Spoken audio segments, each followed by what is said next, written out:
wabarakatuh.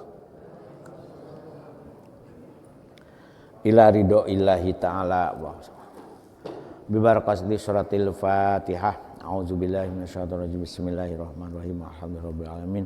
Arrahmanirrahim. Maliki yaumiddin. Iyyaka na'budu wa iyyaka nasta'in. Ihdinas siratal mustaqim. Siratal ladzina an'amta 'alaihim ghairil maghdubi 'alaihim waladdallin. Khusus berdoa setunggal malih nggih dengan wawasan surat Al-Fatihah kangge anak putu kita sedaya, mudah-mudahan didasarkan anak-anak yang soleh, solihah, pemimpin umat, bermanfaat dunia akhirat dan menjadi pemuka-pemuka yang terbaik untuk ngurus umat masa depan. Al-Fatihah. A'udzubillahi minasyaitonir rajim. Bismillahirrahmanirrahim. Iyyaka na'budu wa iyyaka nasta'in. Shiratal mustaqim. Shiratal ladzina an'amta 'alaihim ghairil maghdubi 'alaihim waladdallin. Bismillah, alhamdulillah, la haula wala quwwata illa billah. Asyhadu an la ilaha illallah wahdahu la syarikalah wa asyhadu anna sayyidana Muhammadan abduhu wa rasuluhu la nabiyya ba'dah. Allahumma ya muqallibal qulub tsabbit qulubana 'ala dinik. Allahumma iftah qulubana arifin wa nawwir qulubana bi hidayatil yakin. Rabbi shrahli sadri wa yassirli amri wahlul 'uqdatam min lisani yafqahu qauli. Alhamdulillah para ibu, para bapak, monggo niatan kita untuk sama-sama bersyukur. Nah, pinder bersyukur, pinder matur nuwun, bungah marang Gusti Allah bahwa kita didadosaken tiang-tiang ingkang tasih purun. Tasih itu masih dipurunaken menjadi orang yang terbaik. Karena tiang ingkang purun tangi subuh niku kan luar biasa dalam Al-Qur'an kan. Wasubhi ida tanaffas. Itu orang yang waktu subuh sudah bisa menghirup udara yang segar. Maka mari kita syukuri, mudah-mudahan kita didadosaken tiang-tiang ingkang bahagia dunia akhirat. Salawat dan sholat mudah-mudahan tercurahkan kepada junjungan kita Nabi Muhammad Shallallahu Alaihi Wasallam. Mudah-mudahan kita termasuk umatnya yang diakui ya, resmi ya, sebagai umat Kanjeng Nabi Muhammad. Alhamdulillah kita ini kalau merenung, saya tadi omong-omongan sebelum masuk. Jadi ternyata saya di sini ini udah lama juga, Bu. Sudah separuh usia saya lebih itu habis di Kebonsari, membersamai panjenengan semua di Kebonsari. Mulai tahun 1990, 89 aktif 90 lah. Jadi mulai sekarang sudah 2026, jadi 36 tahun, nggak kerosok. Mulai Joko sampai punya cucu, alhamdulillah. Mulai Joko ngantos punya cucu. Tapi gak mencucu dengan gaknya sama. Nah, perlu kita merenung bahwa Al-Quran ini kan untuk kita semua. Gusti Allah itu Al-Quran itu bukan untuk kiai, bukan untuk ustadz, bukan untuk para penghafal, tapi untuk siapa yang menyatakan dirinya raditu billahi robba wa bil islami dina wa bi Muhammadin nabiyya wa rasul. Dan di antara 6 ketentuan yang mengukur keimanan kita, kan ada 6 nggih rukun iman itu.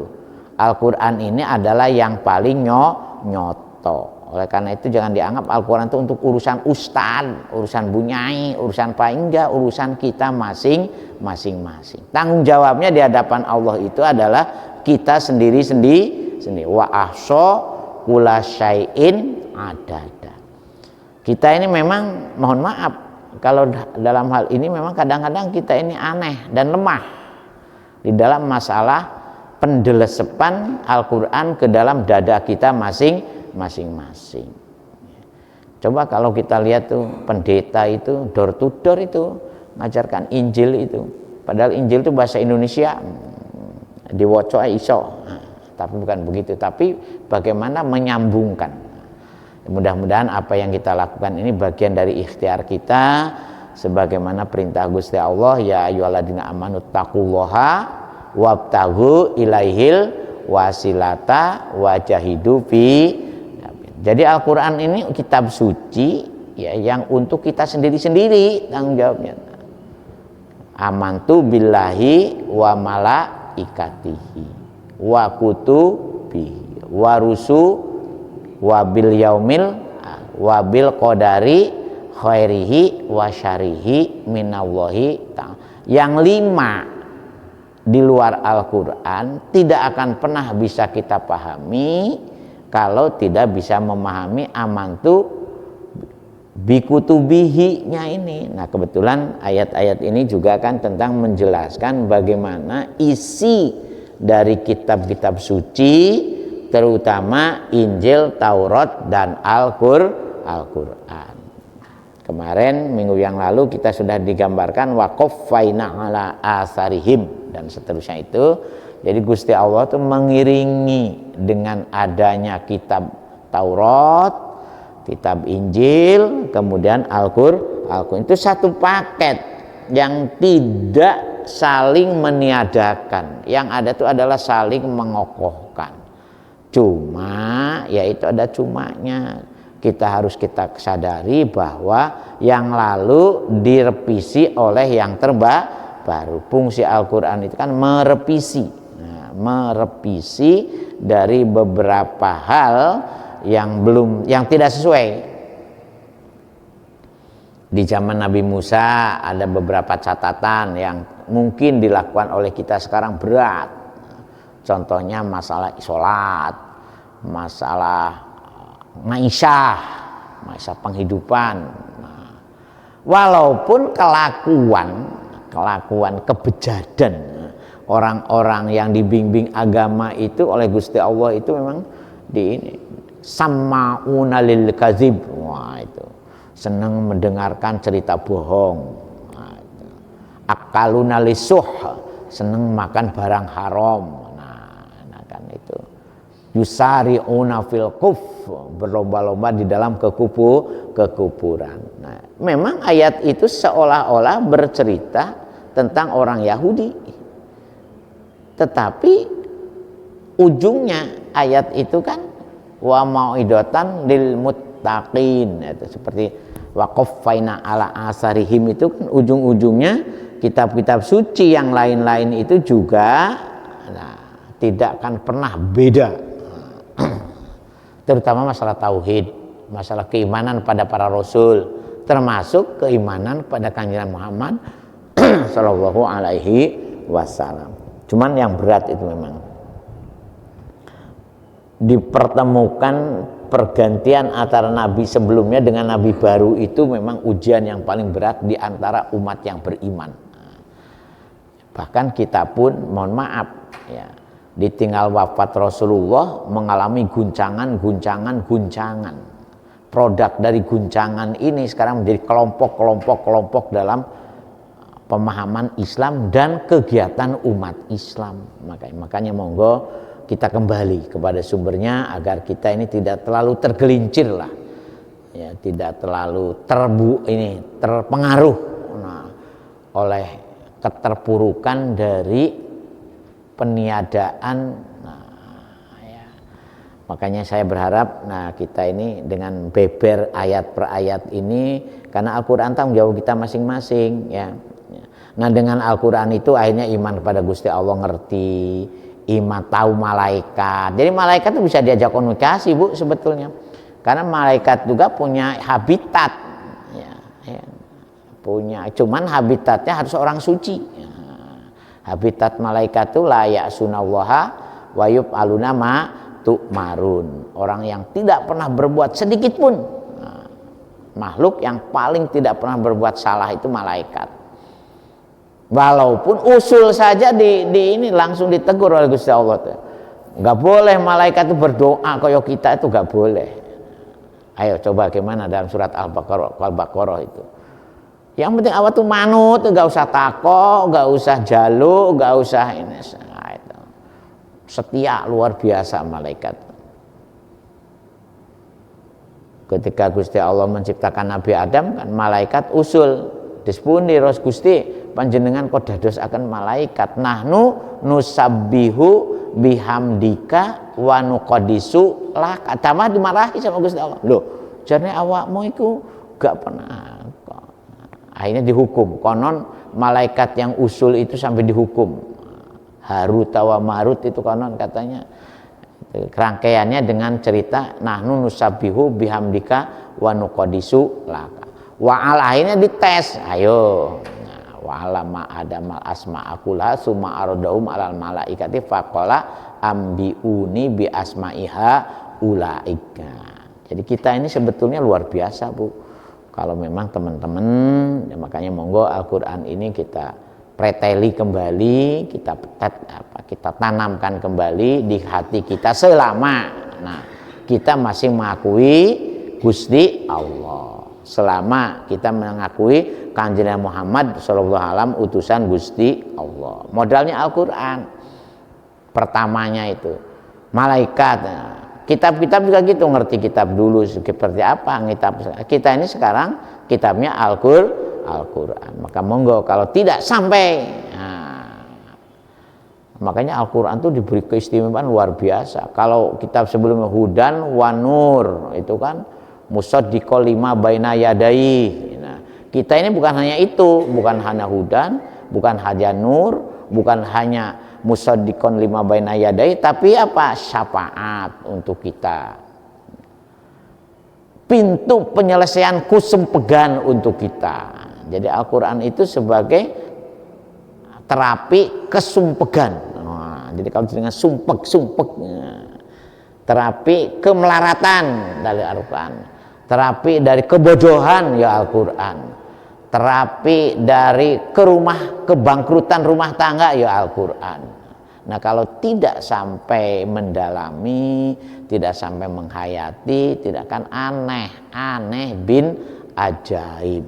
Jadi Al-Quran itu bukan hanya Hudan, Nur, ya, sebagaimana panjenengan kalau Allahumma arhamna bil Quran waj'al lana imama wa nuraw wa hudawa.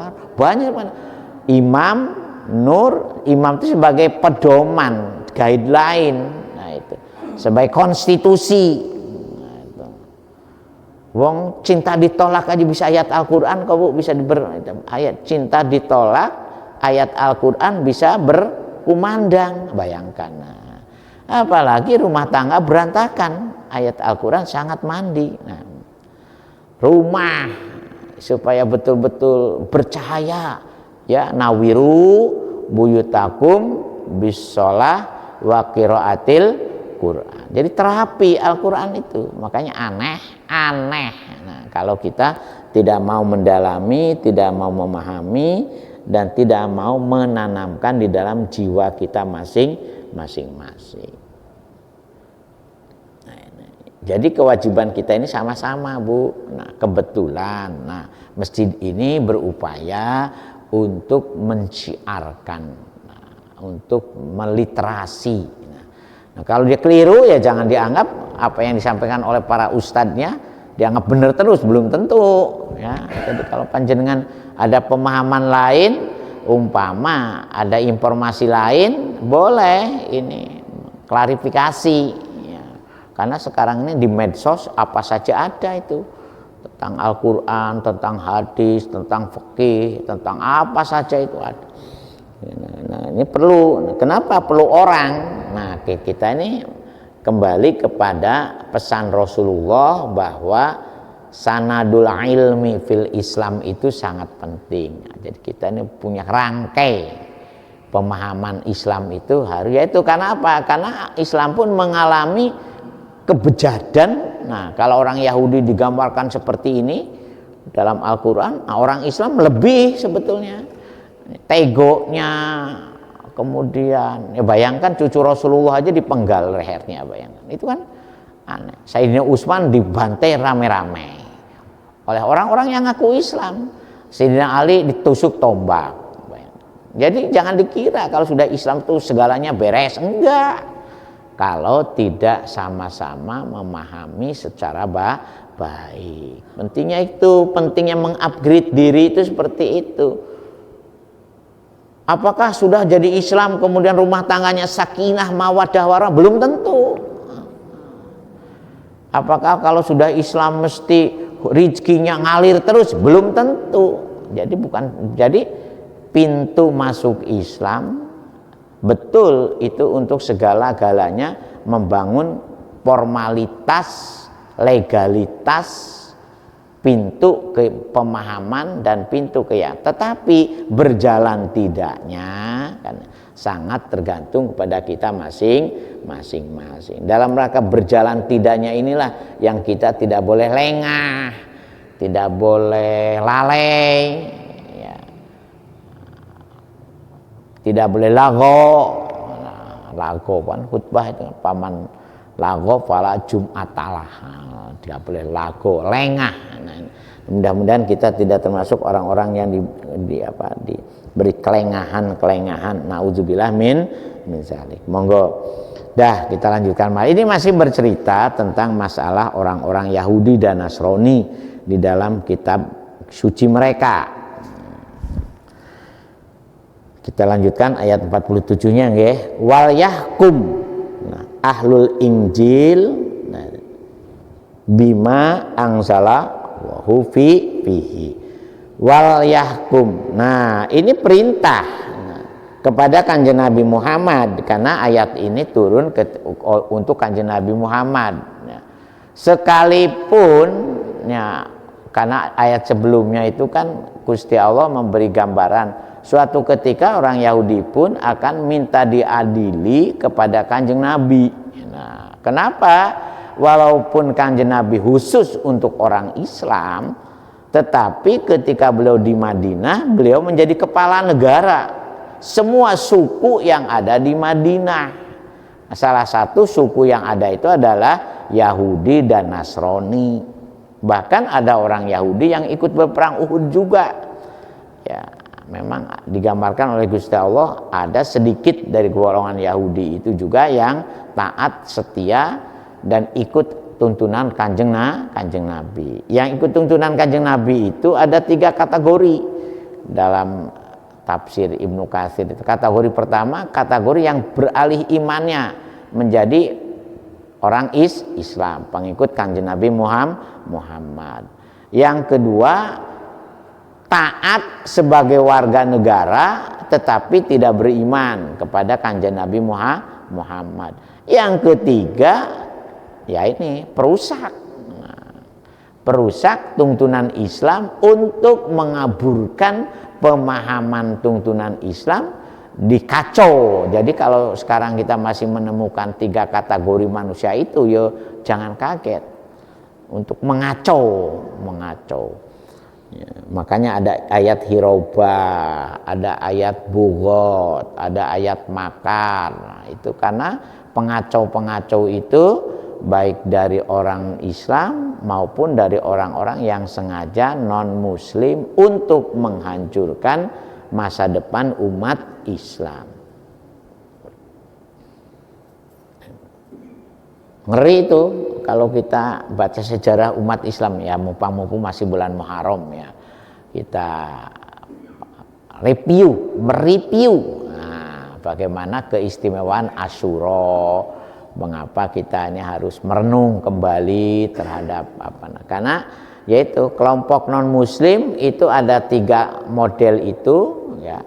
Nah, kelompok umat Islam pun kan ada orang mukmin, ada orang fasik, ada orang munafik, ada orang kafir dan ada orang musyrik. Nah, jadi banyak.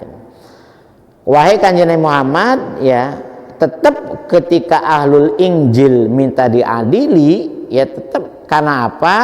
Karena hukuman-hukuman yang ada di dalam Al-Qur'an tidak beda dengan hukum-hukum yang sudah dijelaskan di dalam Injil atau hukum-hukum yang sudah dijelaskan di dalam Taurat. Ya. Gusti Allah tuh gak ada inilah. Makanya ayat-ayat ini sebetulnya kadang-kadang itu harus dijadikan renungan juga untuk kita. Jangan-jangan Gusti Allah bercerita tentang orang Yahudi, tentang orang Nasrani itu sebetulnya nyemoni. Nah, bahasa nyemoni itu apa? Nyindir, ya. Bahasa Jawanya persemonan, ya, nyemoni, nggih, nyindir, sindiran. Nah, untuk kita juga. Hati-hati loh. Kamu umat Islam, sama'una lil kazib. Jangan-jangan orang Islam pun senang mendengarkan cerita-cerita bohong, gosip, viral, memviralkan, memframing. Wah, bahasa sekarang itu kan ada framing, ya, mengedit. Nah, bahaya itu, makanya monggo yang utuh. Saya berharap panjenengan semua, kita semua sebagai orang tua, karena usia-usia kita ini sudah usia-usia senja ini. Usia menjelang detik-detik antara kubur dengan umur itu sudah sudah jangkahnya kepada kubur itu lebih dekat daripada jangkahnya makanya monggo sisa usia yang ini kita warisi, wa qaffaina ala asarihim, supaya kita pun bisa menjadi bagian dari penyimpan jejak. Wa qaffaina ala asarihim itu kan sebetulnya adalah sebuah sindiran agar kita ini bisa mewarisi jejak, legasi, bahasa kerennya itu ya, heritage ya. Jangan sampai kita mewarisi kepada setelah kita itu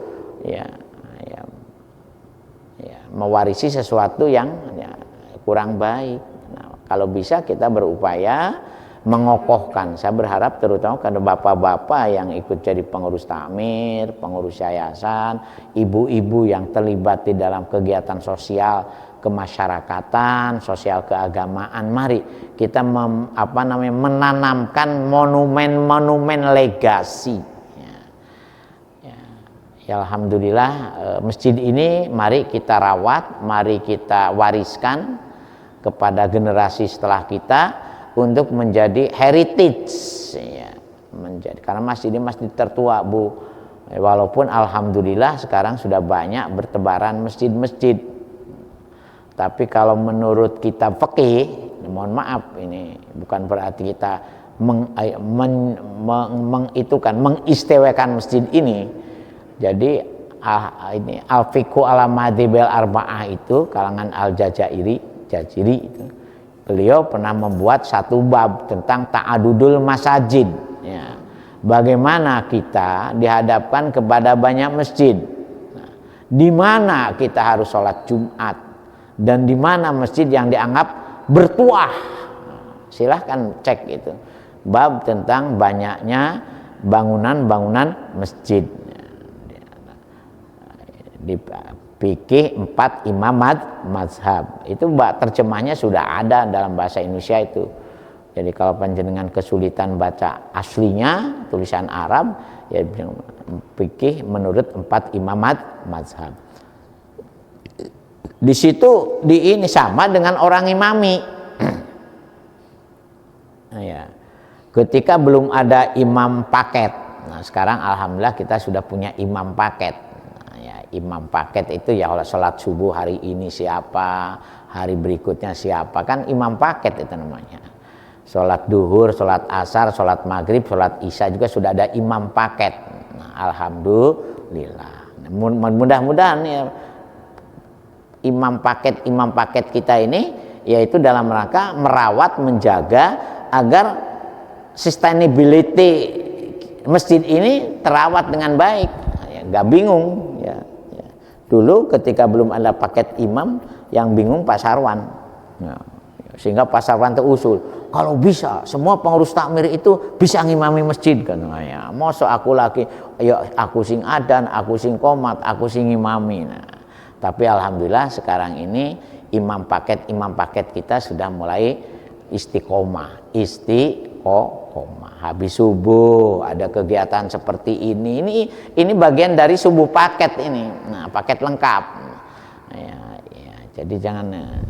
Dan kita alhamdulillah ini nutrisi yang pertama kali masukkan setelah mungkin bangun tidur ibu-ibu sudah minum air putih hangat ya bapak-bapak. Nah, asupan pertama perut itu kan diisi oleh air dingin air hangat, air putih hangat. Nah, setelah itu kita nutrisinya wasubhi idana tanaffas, menghirup udara segar keluar dari rumah, karena waktu subuh itu udara masih segar, oksigennya masih, sehingga ibu-ibu gak perlu ke hiperbarik, Bu. Tahu hiperbarik, Bu? Siapa yang pernah dengar kata hiperbarik? Ayo, siapa? Ibu-ibu, bapak-bapak yang pernah dengar hiperbarik? Terapi hirup oksigen. Iya, betul ya. Yang ada di RSAL, Pak, dengan di Sidoarjo. Nah, itu. Jadi kalau jangan punya berbagai penyakit, itu sekarang sudah ada terapi oksigen. Nah, salah satu ternyata cukup bagus juga. Nah, kalau kita tidak wasubhi idza tanaffas, menghirup oksigen di waktu subuh, wah itu luar biasa. Jadi Gusti Allah tuh gak ini. Nah, itu Al-Qur'an, karena raqatanil fajr khairun minad dunya wa ma fiha, hadis. 2 rakaat waktu fajar maka lebih istimewa daripada dunia dengan segala isinya. Bolehlah kita ini tidak punya emas-emasan sampai berkron. Bolehlah kita mobil kita ini antara Al-Fatihah dengan Al-Fat dengan Al-Fansa dan Al-Fatihah umpamanya.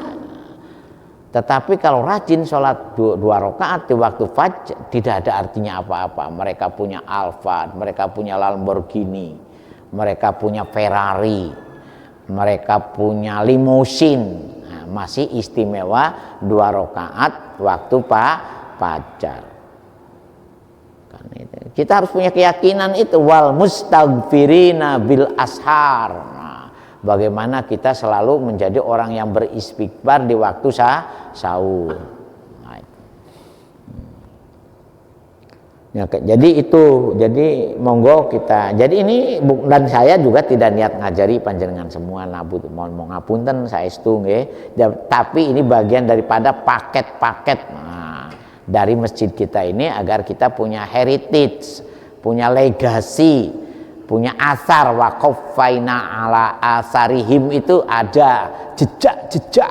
Nah, kita bagaimana? Wah, alhamdulillah mulai tahun ini sampai tahun ini masjid ini bisa selalu. Nah, itu syukur nanti kalau semakin baik dan semakin baik. Ada berbagai jejak lah yang harus kita tanamkan. Mungkin kemarin jejak menyantuni anak pakai anak yatim pas Asyura ya. Berikutnya mungkin kita mewarisi jejak sunatan massal kembali. Berikutnya kita mewarisi jejak kawin massal. Nah itu nikah massal, Bu. Ya, kalau bisa agenda-agenda yang asarihim kita harus banyak. Jejak pendidikan alhamdulillah sudah mulai terawat dengan baik, istiqomah mulai jalan, RA, playgroup, kemudian TPQ, tahfidz, yang belum tuh pondok. Nah, monggo siapa yang punya rumah banyak, 1 rumah tempelkan di tanah kosong ini untuk kita bangun pondok. Biar asarihim kita semakin ini. Emas bapak-bapak dan ibu-ibu, daripada emasnya itu besok menjadi ma'ana kanjuka ana maluka dalam bentuk ulo. Nah, kecuali ulo bapak-bapak. Nah, kan harta yang tidak dizakati, harta yang tidak disedekahkan, harta yang tidak dibersihkan untuk investasi kita masuk kubur, maka harta itu akan melilit-lilit jadi ulo yang besar, katanya hadis kan itu. Dia akan berkata, ana maluka, ana kanzuka. Saya adalah hartamu, saya adalah simpanan kekayaanmu. Nah, ya saya kira bukan aku yang bermanfaat, tapi aku akan menyiksamu. Nah, mudah-mudahan kita jangan sampai seperti itu. Monggo, kalau yang punya duit banyak, ya, daripada anaknya sudah mapan-mapan, nah kan tidak butuh warisan lagi anaknya kalau sudah mapan itu. Lebih baik kita investasikan untuk sodakotin jariyatin, ya kan, wa ilmin yuntafa'u bihi wa waladin solihin yad'u lahu. Anak-anak yang kita didik, anak-anak yang kita urus itu jangan dianggap bukan anak kita. Secara biologis mungkin bukan anak kita, tetapi secara ideologis kita bisa berinvestasi kepada siapapun anak manusia. Oleh karena itu kalau ada penertiban sholat untuk anak-anak, kemudian dicoba anak-anak dilatih disiplin, dilatih bagaimana supaya sholatnya baik, itu jangan dianggap anak itu dilecehkan, dihinakan. Enggak, justru kita ini ramah agar anak tahu benar dan tahu cara yang baik. Nah itu makanya alhamdulillah kita sudah mulai tinggal memperbanyak pasukan-pasukan yang ikut terlibat di dalam merawat, menjaga agar anak-anak ini kita wariskan legasi-legasi yang baik. Jadi asarihim itu jangan hanya waqaffaina ala asarihim, itu jangan hanya dipahami seolah-olah Gusti Allah bercerita tentang Injil dan Taurat. Tetapi bagaimana kita pun sebagai pemilik Al-Quran, sebagai peyakin Al-Quran, sebagai pemegang Al-Quran juga punya asarihim, punya jejak. Apa jejak kita? Fabi ayyi alai, terus apa? Rabbikuma tukadzib. Surat Ar-Rahman itu ada berapa itu sindiran Gusti Allah kepada kita itu? Fabi ayyi alai rabbikuma. Ayo coba berapa ayat Bu dalam surat Ar-Rahman? Dan setiap fabi ayyi alai rabbikuma, coba jenengan rangkaiannya itu. Rangkaian sebelumnya, sebelum ada ungkapan fabi ayyi alai rabbikuma itu kan sindiran-sindiran yang terkait dengan posisi, status, kemudian eksistensi, jati diri. Nah, nikmat apa lagi yang kamu dustakan? Monggo nih, pakaiannya sudah di lemarinya sudah 3 lemari sudah tidak muat, masa mau tambah lagi untuk tambahan pakaiannya alihkan. Kubur semakin dekat. Kalau kita tidak punya investasi di kubur, nah pakaian itu akan menjadi pembakar api siksa di dalam kubur kita. Itu. Kalau boten percados monggo jenengan budal dhisik, nanti kula susul. Jenengan pun meri, nanti kita nyusul kok, jangan khawatir. Siapa yang mau budal dhisik, kita susul nanti. Seperti Rasulullah itu ditangisi oleh putrinya Fatimah itu. Nah, awakmu gak usah nangis, gak usah sedih ditinggal ayah, karena nanti yang pertama kali menyusul setelah ayah ya awakmu. Makanya talqin itu luar biasa, itu menghibur para jairin, para penziarah, agar kita diberi gambaran bahwa al-mautu rohatun. Bahwa jadi talqin itu bukan meliterasi jenazah, talqin itu untuk meliterasi orang yang takziah sebetulnya. Saya coba terjemahkan itu, talqin itu. Yang orang yang sudah mati itu gak bisa diliterasi. Literasi itu hanya ada ketika kuping kita masih bolong, belum disumpel kapas.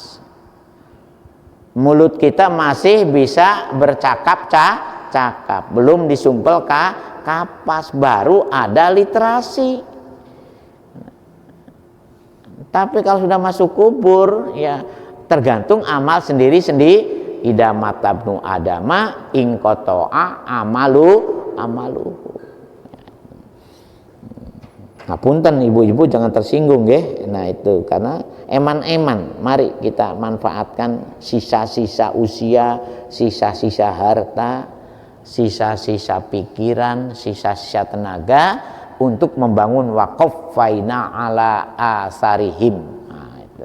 Apa yang akan kita tanamkan? Jejak apa? Jangan si hati-hati lo, si anu iku senengane ngerumpi, nah kan kacau itu. Hati-hati lo, si iku senengane rasan-rasan, nah, hati-hati lo, si iku senengane judes. Nah, masa asarihim yang akan kita tanamkan cerita-cerita seperti itu. Nauzubillah min zalik. Jadi ketika orang Yahudi Ahlul Injil itu minta diadili kepada Kanjeng Nabi, tetap Gusti Allah mengajarkan bima anzalallah, tetap kamu mengadili mereka dengan kitab mereka, yang kitab mereka pun diturunkan saking Gusti Allah. Fihi-nya itu dalam Injil itu. Bima anzalallahu fihi-nya itu. Jadi dalam kitab Injil itu hukum-hukum yang yang pokok, yang inti itu sama. Ya, hukum zina, hukum mencuri, hukum mabuk, ya. Wa man lam yahkum bima anzalallah faulaika humul, kalau di atas faulaika humul, pertama humud dzalimun kan, faulaika humul kafirun. Nah, faulaika humul fasikun. Nah, itu. Dan ini juga sindiran. Ya, makanya kenapa tadi saya ngawali bahwa mari Al-Qur'an itu adalah untuk kita masing-masing. Jadi setelah kita menyatakan diri amantu billahi wa malaikati wa kutubihi, ya Quran ini mari kita bedel, kita tanamkan di hati kita masing-masing, bukan di mubalek, bukan di para penceramah, bukan di para penghafal, bukan di para kiai, tidak, di kita masing-masing. Memang ya kebetulan orang-orang itu mudah-mudahan juga dianugerahi sebagai wasilah, sebagai alat, sebagai perantara kita yang bisa memahamkan dan memahami, ya. Tetapi jangan menyimpangkan. Nah, ini yang saya sedihkan itu sekarang banyak dari para elit pemaham Al-Quran itu bukan memahamkan tapi menyimpangkan. Nah, ini yang banyak sekarang. Coba cek itu di Google itu. Cara menafsiri ini begini, kalau kepentingannya ini, ayatnya ini, ya jadi makanya walatastari bi ayati samanang kolilah. Berapa ayat itu Gusti Allah memberi stressing, jangan coba-coba kamu menjual belikan, mengharga rendahkan ayat-ayat Al-Quran hanya karena terbuai, terperangah, terpesona dengan kemewahan hidup dunia. Bahkan zaman Golkar dulu ketika ingin mendapatkan jaminan bagaimana kita selaku pemuja pohon beringin, orang P3 itu mengkritik, kan kalau Al-Quran jangan dekati buah sajaroh. Itu hati-hati tuh, yang nggak boleh kamu dekati itu pohon beringin. Jadi alat kampanye itu tahun 70-an itu sama sekarang. Jadi maka saya berharap kepada para ustadz, para paketer yang ngisi di masjid ini, mudah-mudahan paketernya ini adalah orang-orang yang betul-betul bertanggung jawab, memberi contoh, memberi uswah, memberi guideline, menjadi guide ini. Jadi betul-betul. Makanya kalau panjenengan masih kurang ini, monggo jangan sampai ada kesan supaya supaya kita sama-sama selamat. Jangan sampai kan banyak sekarang ini. Kenapa terjadi ekstrim Islam radikal, Islam liberal, Islam Syiah, Islam Khawarij, Islam Ahlu Sunnah, macam-macam itu semuanya berangkatnya dari paketing ya, yang kurang serk dan kurang pas. Ya. Makanya ulama ahli tafsir ya, membedakan ada tafsir mahmudah dan ada tafsir mazmumah. Belajar tafsir itu hati-hati, ada tafsir yang mahmudah makbulah dan ada tafsir mazmumah ya, mardudah gitu. Jadi ceritanya kados ngoten niku ceritane. Waman lam yakum bima anzalallah, seandainya mereka itu memang awalnya ditujukan kepada mereka orang-orang Yahudi dan orang Nasrani, kalau melaksanakan ke hukum tidak sesuai dengan hukum yang diajarkan oleh Gusti Allah. Jadi 3 ayat itu fasikun, kemudian kafirun, itu semuanya memang rangkaiannya dengan cerita orang Yahudi dan orang Nasrani.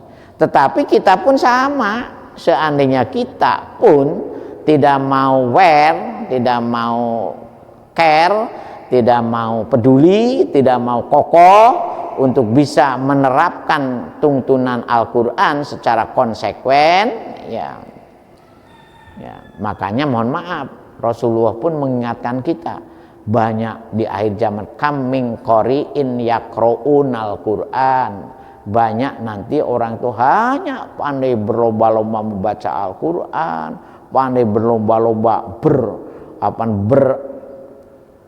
berhujjah dengan Al-Quran, tetapi justru Al-Quran yul'an, Al-Quran sendiri yang akan melaknat mereka. Kaburon maktan indallah antakulu mala taf'al. Bahkan ada ulama hebat yang mengharamkan musabakoh. Jangan. Jadi musabakoh tilawatil Quran itu di satu sisi memang dalam rangka syiar, tapi ada ulama seperti Yai Arwani Kudus itu mengharamkan itu.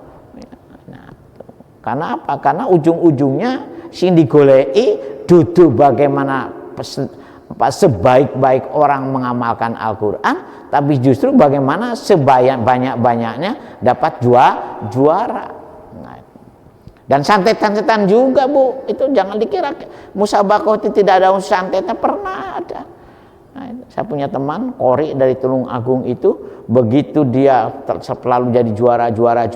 Nah, oleh musuhnya itu supaya dia gagal jadi juaranya, tahu-tahu lehernya itu tidak bersuara.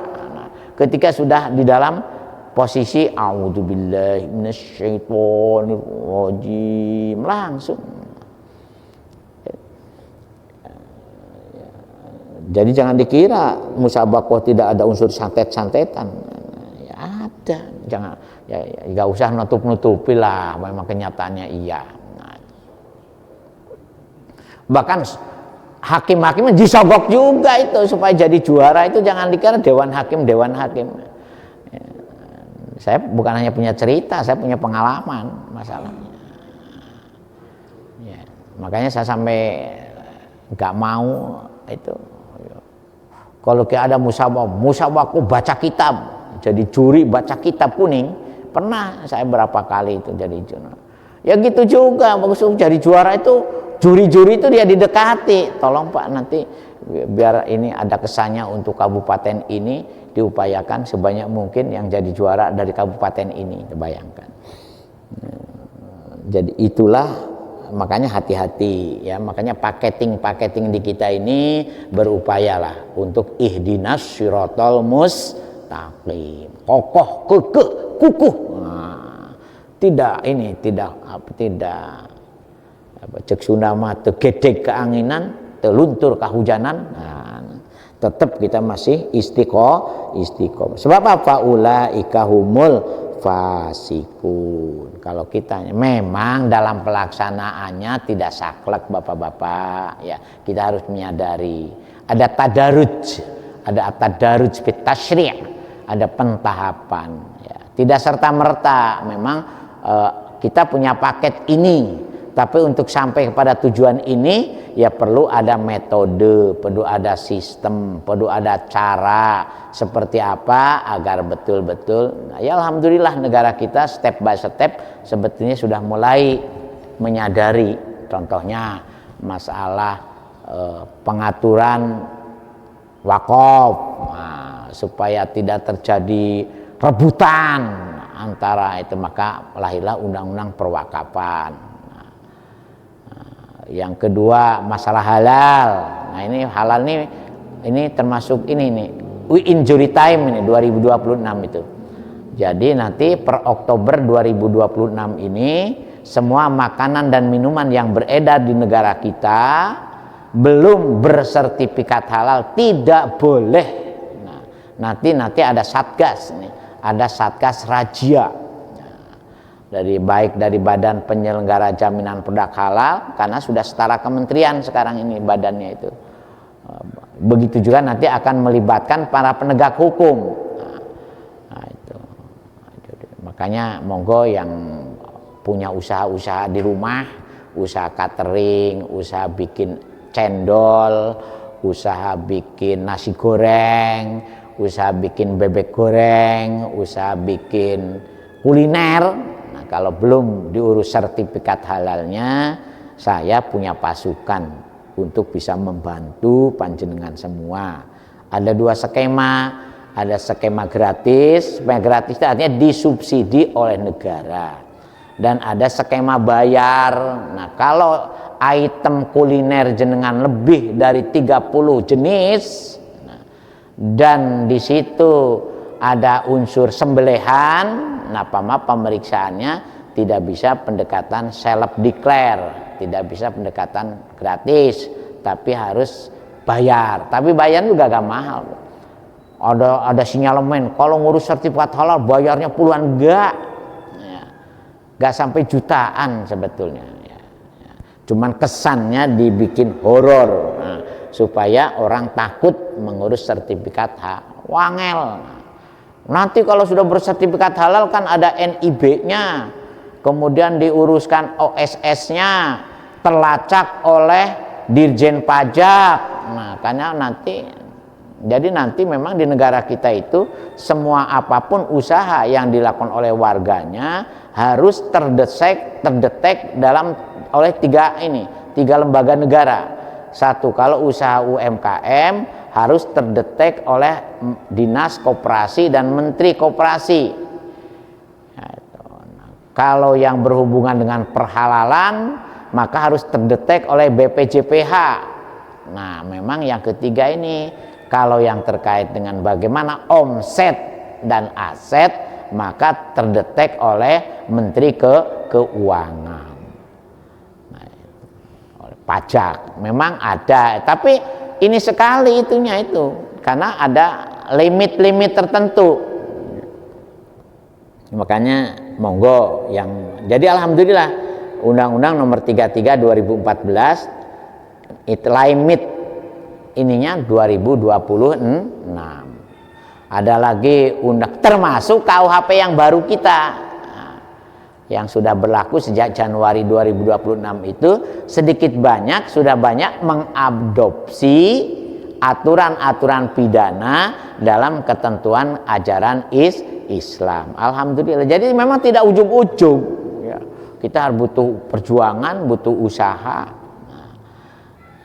Ngoten Bu ceritanya nggih, dalam rangka supaya kita tidak tergelincir untuk kelompok yang lam yahkum bima anzalallah. Maka termasuk paketan-paketan kados ngeten niki, ini bagian dari upaya kita agar kita tetap berada di dalam jalur anzalallah, jalur yang tetap punya literasi, punya legasi, punya jejak sesuai dengan ketentuan-ketentuan Gusti Allah. Ngoten. Ada yang mau komen? Monggo. Jadi itu Bu, pentingnya kita ini di sini ini seperti itu. Alhamdulillah paketan-paketan ini sudah relatif tertib lah sekarang ini. Paketan paketan imam sudah tertib, paketan pengajian sudah tertib, paketan pendidikan usia dini juga sudah mulai tertib. Tapi mari yang tua-tua ini kita peduli, dan pedulinya itu apa? Ya ikut inilah.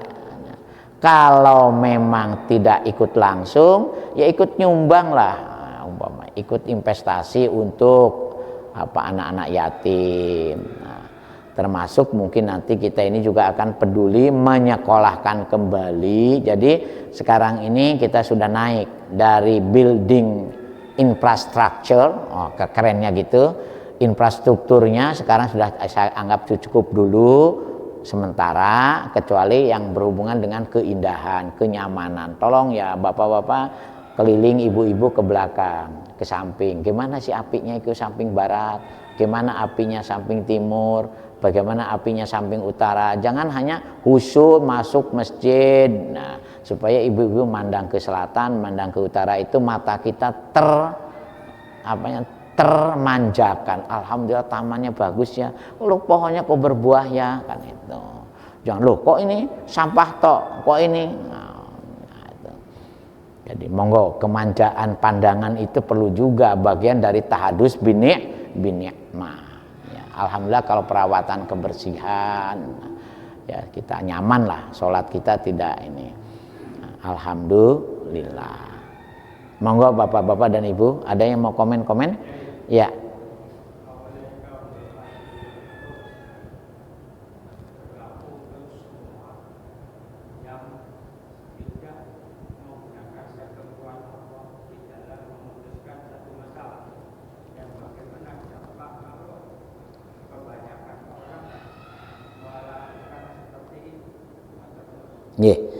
Memang betul Pak, ini berlaku untuk siapapun. Jadi memang saya katakan ini memang seolah-olah nyindir, stressingnya sepertinya karena apa? Masyarakat yang paling bandel, umat yang paling bandel untuk menjalankan hukum Gusti Allah itu adalah umat Yahudi dan Nasrani. Bukan berarti orang Islam pun berpesta pora, berpesta ria. Wah kalau sudah jadi orang Islam mesti nggak apa-apa nyolong, sing penting separuh untuk kiai umpamanya, untuk kiainya kan nggak benar. Sama Pak itu. Nah sekarang bagaimana akibatnya? Ya Gusti Allah akan menggulung dunia. Boleh jadi dalam Al-Quran itu kan ada kholqon jadida. Ketika semua berantakan, tidak lagi taat dengan aturan Gusti Allah, boleh jadi suatu ketika Gusti Allah akan melenyapkan bangsa itu dan akan mendatangkan makhluk baru. Dan dunia ini sudah berulang kali Pak mengalami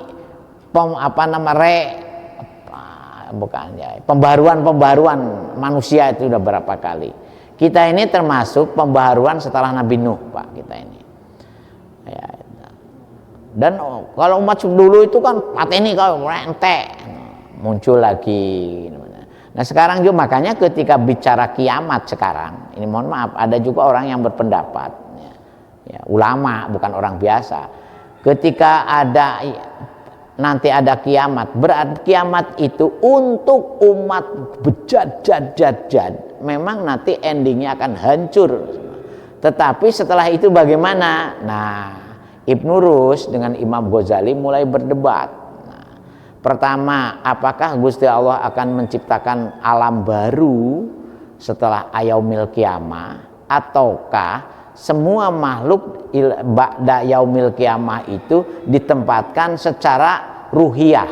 Nah, maka muncullah yaumul ba'ats, yaumul ba'ats ruhiyah atau yaumul ba'ats jasadiyah waruhiyah. Nah, itu diperdebatkan Pak. Nah, kalau yaumul ba'ats itu yaumul ba'ats ruhiyah wa jasadiyah, maka muncul namanya planet baru, habitat baru. Nah, atmosfer baru. Tetapi kalau memang ba'dal yaumil kiamah itu ba'suruhiyah, maka yang ada itu adalah alam arwah. Nah alam arwah itu pilihannya ada dua, sa'adah abadiyah atau syaqawah abadiyah, bahagia selamanya atau sengsara selamanya. Itu sampai sekarang perdebatan itu belum tuntas karena ya, tetapi ada ulama tasawuf mencoba menengahi ya, dunia iki kalau podo bejade nanti Gusti Allah akan mengazab tanpa pandang bulu ya. Yang baik pun akan katut katanya. Makanya tugas kita seperti ini, paketan-paketan literasi ini sebetulnya dalam rangka mengawetkan dunia juga Pak. Nah, dan ini sudah ada beberapa contoh. Nah ini dengar-dengar katanya ibu-ibu sama bapak-bapak mau healing ke Wonosobo ya. Iya betul ya. Konon di Wonosobo itu ada satu desa yang pernah kena leupaksi. Coba cari jejak apa betul apa legenda itu. Jadi karena ada satu desa itu bejat-jat, tahu-tahu gunung meletus. Ya itu Pak. Nah yang ketiga ini terakhir ini, memang hukuman untuk akhir zaman Nabi Muhammad tidak seperti umat-umat sebelumnya, Pak. Sifatnya itu efek kejut. Ketika Gusti Allah mengungkapkan doharol fasadu fil bari wal bah bima kasabat aidinas, nah maka hukumannya ini tidak kolektif tapi efek kejut. Nah, ketika ada tafsiran nanti kita ketika ayat itu doharol fasadu fil bari wal bah bima kasabat aidinas itu nanti hukumannya ya contohnya seperti di Aceh pernah terjadi tsunami ya. Tapi aneh Bu, orang baik tetap selamat. Saya punya jamaah dari Madiun polisi yang ditugaskan di Aceh, itu 6 orang itu selamat semua. Dan aneh katanya, jadi begitu air masuk itu dia lari ke atas bukit itu, jadi airnya koyo-koyo nunggu dia naik. Termasuk makam Syekh Abdurrahman Asingkili itu. Mestinya menurut logika formal itu hancur, Pak. Tapi anehnya itu katanya seperti mumbul. Saya punya rumah teman waktu tsunami itu selamat, Pak. Di atas sekian banyak rumah yang rusak itu, kebetulan dia pegawai perhutani, kemudian jadi jamaah, rumahnya tuh selamat sekeluarga. Di tengah-tengah gempuran tsunami. Akhirnya rumahnya itu dijadikan tempat ini tuh. Nah, itu contoh. Jadi ada saja namanya mustasnayat di dunia. Nah, semudah-mudahan kita semua terselamat. Ada, Pak, jangan khawatir, Pak. Oleh karena itu jangan geting-geting. Nah, biar Gusti Allah aja yang menyelesaikan. Al-Fatihah. Auzubillah. Alhamdulillah min hamdan syakirin hamdan wa afini amalika mazidah ya rabbana lakal hamd kama yanbaghi li jalali wajhika wa azim Muhammad salatan tunjina biham jamil hawali wal afat wa taqlam ya jamal hajat wa tahuna jamil khairat bil hayat wa mayam qalbal qulub sabbit qulubana adinik Allahumma ftah qulubana kaputil arifin wan nawwir qulubana ahlana wa auladana wa talamidana min ahlil ilmi wa ahlil khair wa la azwajina wa dzurriyyatina qurrata a'yun waj'alna lil muttaqina innama amruhu idza arada syai'an rabbana atina fid dunya hasanah wa fil akhirati hasanah wa qina adzabannar subhana rabbika rabbil izzati salam salin walhamdulillahi rabb sekurang dan sunat palmi ini salatul mustaqim assalamualaikum warahmatullahi wabarakatuh.